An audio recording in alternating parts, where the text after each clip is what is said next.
warahmatullahi wabarakatuh. Kami dari kelompok 3 akan memaparkan materi kami tentang kedatangan Jepang ke Indonesia. Perkenalkan, saya Jumrawati. Saya Amanda. Saya Muhammad Bakir Kurniawan. Saya Enam Putra Madani. Saya Andi Khairunis. Kita semua tahu pemerintah kolonial Hindia Belanda menguasai seluruh kekayaan alam yang dimiliki Indonesia. Pada saat itu, Jepang juga menjadi tujuan ekspor komoditas Hindia Belanda. Nah, karena status siaga Hindia Belanda mengalihkan ekspor untuk ke Jepang, ke Amerika Serikat dan Inggris. Inilah yang menjadi pemicu sejarah Jepang masuk ke Indonesia. Kala itu, Jepang khawatir tidak memenuhi kebutuhan bahan bakar untuk peran dan industrinya. Sementara itu, di tahun yang sama, Jepang juga memulai merencanakan penaklukan Asia Tenggara dalam rangka ekspansi sumber daya alam atau SDA, khususnya untuk memenuhi ketersediaan bahan bakar untuk kebutuhan peran dan industri. Indonesia menjadi salah satu tujuan ekspansi Jepang untuk memenuhi SDA. Tujuan utama Jepang menduduki Indonesia adalah untuk menguasai sumber-sumber alam, terutama minyak bumi, guna mendukung potensi peran Jepang serta mendukung industri Jawa dirancang sebagai pusat penyediaan bagi seluruh operasi militer di Asia Tenggara dan Sumatera sebagai sumber pasokan minyak utama. Pada tanggal 11 Januari 1942, tentara Jepang dan angkatan lautnya yang kurang lebih berjumlah 20 orang mendarat di pantai timur wilayah Tarakan, Kalimantan Timur. Begitu tiba di Tarakan, tentara Jepang disambut oleh tentara Belanda yang sudah menduduki wilayah itu. Belanda yang tidak terima tentu menyerang tentara Jepang sehingga terjadilah pertempuran sengit. Pada tahun yang sama, Paksi dan Sumatera menerima bantuan Jepang untuk mengadakan revolusi terhadap pemerintahan Belanda di Indonesia. Singkatnya, pada bulan Maret 1942, pasukan Belanda akhirnya dapat dikalahkan Jepang. Dampak positif kedatangan Jepang ke Indonesia. 1. Jepang mendukung gerakan anti Belanda yang membakar semangat nasionalisme bangsa Indonesia.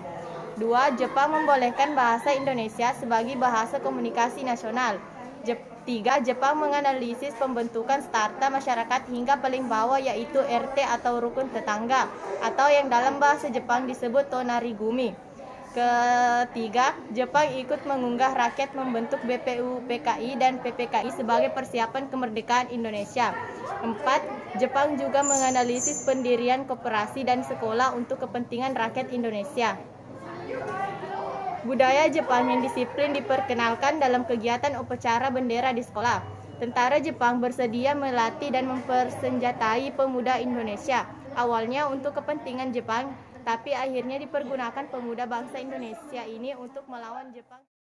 Dampak negatif kedatangan Jepang ke Indonesia. Selain dampak positif, kedatangan Jepang juga membawa kerugian besar bagi Indonesia, antara lain: 1. Jepang menguasai daerah strategis yang dianggap penting sehingga Jepang melakukan kesewenang-wenangan kepada rakyat.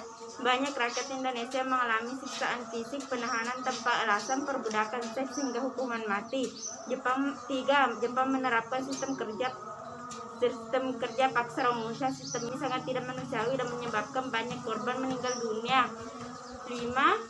Jepang menyebabkan rakyat menderita kelaparan karena perampasan hasil bumi dan sumber pangan rakyat. Perlawanan rakyat nggak cuma dilakukan secara fisik, gerakan bawah tanah pun dilancarkan untuk memperoleh informasi dengan menyusup ke basis pertahanan Jepang di Indonesia. Singkat cerita, di masa itu Jepang juga digempur habis-habisan oleh Amerika Serikat dan sekutunya. Puncaknya pada peristiwa bom nuklir Hiroshima dan Nagasaki. Amerika Serikat pada saat itu juga berperang melawan Jerman dalam peristiwa Perang Pasifik. Peran tersebut juga berpengaruh pada gerakan kemerdekaan negara-negara di Asia Timur, termasuk Indonesia. Pada akhirnya Jepang menyerah pada tanggal 15 Agustus 1945 yang menandai berakhirnya Perang Dunia.